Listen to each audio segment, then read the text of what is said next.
So how do you go about taking the requirements of the National Curriculum Programmes of Study and making from those the exciting activities and lessons for your pupils and for your colleagues?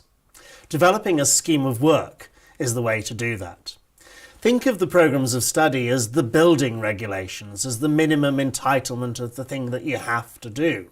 But think of your scheme of work as the architect's plans, as the opportunity for you to express creatively your vision for computing education in your particular context with your pupils, with your colleagues in your school.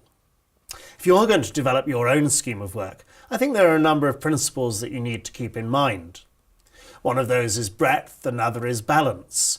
That the new computing curriculum includes computer science, information technology and digital literacy, and a broad and balanced scheme of work needs to provide opportunities across all three of those for children to develop their knowledge, skills and understanding.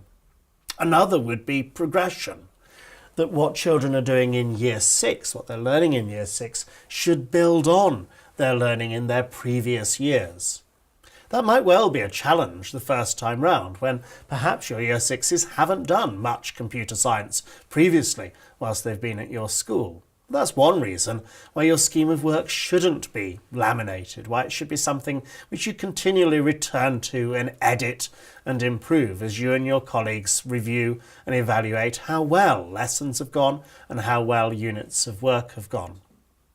I think in primary education, many of us choose to start our planning process by thinking of the really exciting project ideas that we can have our pupils engaged in, where they're making something, perhaps collaboratively, but certainly something which they can show to others. And it's through that process of making things using digital technology that much of that knowledge, skills and understanding of computing will be taught, will be learnt.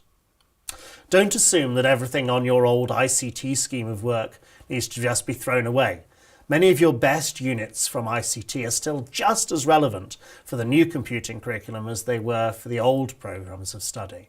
So review what you have there and keep the best of those units which your children really enjoyed learning and which your colleagues really got something out of teaching.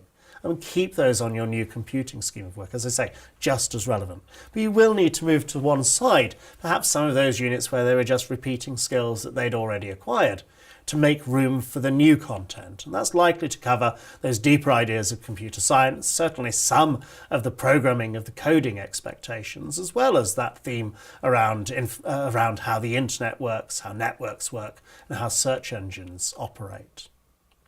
You don't have to do this all yourself. There are now a number of commercial schemes of work of very high quality which your school can choose to buy in.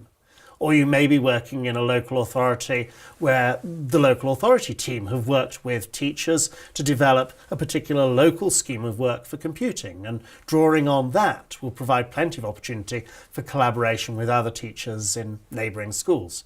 Or go and have a look on the Computing at Schools community site, where a number of teachers have very generously shared the work they've done on curriculum development, putting their schemes of work, either in outline or in very detailed view, there onto the site for teachers to download, for teachers to edit and make their own.